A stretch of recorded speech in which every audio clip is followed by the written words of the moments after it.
They manage bees, beehives, and harvest honey for Chicago to enjoy all year long. And this summer, the Hive Supply wants to teach you how to care for bees too. From candle making to lawn care, there's so much you can do to support bees at home, and there's plenty of ways to enjoy the honey too. Leonard Rao joins us with all the tips. Leonard, thanks for being here. Hi, thanks for having me. Yeah, nice to see you. You as well. So tell us about the Hive Supply Company for people that don't know. Sure, we're a Chicago-based company. We manage beehives, we educate people from 2-year-olds to 82-year-olds. We work with CPS schools and other school districts.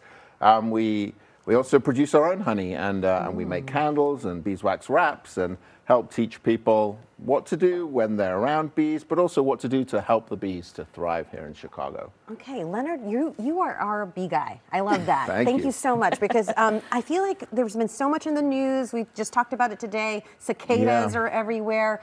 Do we need to be concerned about cicadas interacting with bees and maybe harming bees, or? No, thankfully not. Okay. There are plenty of things that plenty of things we can worry about, but that's not one of them. If you were going to give me one more thing, No. I can't take it. So what we found is one of the great things about cicadas is people are more aware of insects this year, and they're more aware of what's going on. So there's been more questions about what can I do for bees or native pollinators and good stuff. So they're very separate creatures. Obviously, they live and work in different ways, as we heard, 17 years of a life cycle as opposed to 17 days or 20 days or so on and so forth.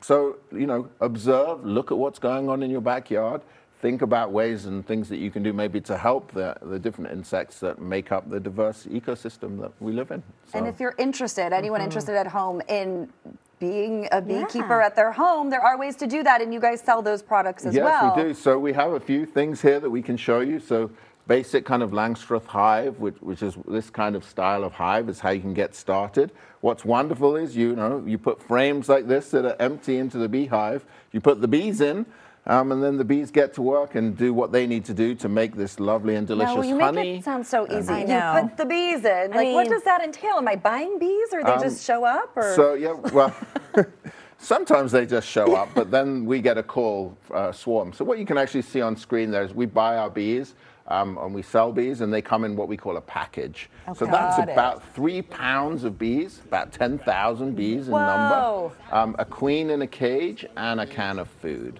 And then we literally, as you can see there, I'm taking out the food, and then I shake the bees into the beehive. And do the bees want to be in a plastic package? No. Where would they rather be? Inside of the hive. So as you can see there, and I'm not even wearing any protective gear here. I used a little bit of smoke. But that's you, Leonard. We might need some protective gear. We'd be running all over the yard at this point. You definitely need to know what you're doing. But they sell that too. Yeah. So then the best part is we get to the part where you can be making your own honey or gathering your own honey at your house. And that's what you guys are doing. Yes. So we, obviously the bees make the honey. Right. And then our job is to extract the honey. So how do we do that? We use smoke. Because that influences the communication processes of the bee. It kind of stuns them for a little bit, right? Yeah, it sort of confuses them. Okay. And then we can pull out a frame, and this is an older frame, and it actually has some honey on it. We wait till they've filled out this entire frame with honey before we take it out. Just so you know, even though this honey is from a year or two ago, they pulled honey like this out of the pyramids in ancient Egypt, and it's still edible. Wow. So it lasts maybe 3,000 years, maybe a little longer, maybe quite a lot longer. That'll be good for the zombie apocalypse. Exactly. So stay fresh. I'm coming to Leonard's house. When you need something to eat, you'll be able to get some honey. Okay, going back to buying the bees, who delivers the bees? Is it like my delivery guy is gonna? Well, some people order their bees and get them in the mail, but we actually you will bring it to us. I bring it to you. Gotcha. We work with a bee farm in Texas, and we bring bees up from the south. Perfect. We're very diligent about making sure the bees are raised in the right way. Some people might use practices that involve more chemicals or other ways. We're very animal first as a business, so we want to make sure that we're getting good bees and good quality bees, and that they then work hard and get to work quickly. Other tools that you need to be a beekeeper: a hive tool. This is for scraping stuff and levering stuff, and a brush. Because, Okay. you know, when we're teaching elementary school kids, like I was the other day, and I say, hey, if I talk to the bees and say, please, could you move to the left a little bit? Do you think they listen to me? No, they don't. They Yeah. should. So I move them along. I use a brush. And so this is a very soft brush. Well, Leonard, we want to brush you down here because we Yep. don't want to run out of time before we talk about all the wonderful things that you create with the bee, Yeah. the honey that the bees make. So we create honey, obviously, as we talk about. We make candles. So once the bees are finished with all the beeswax, we can extract it from the beehive, refine it, and then make candles. So we cast these candles. These are all made in Pilsen. And as Beautiful. hopefully you can see, they're different colors. Now, why are they different colors? The only reason is that the bees have foraged for different kinds of flora and fauna. And they bring that back to the hive. So this is just natural beeswax. Beautiful. Nothing done to it. It's not tinted in any way whatsoever. Which is why sometimes these honeys are different yeah, colors. and Fantastic. exactly the same. There you go. Right.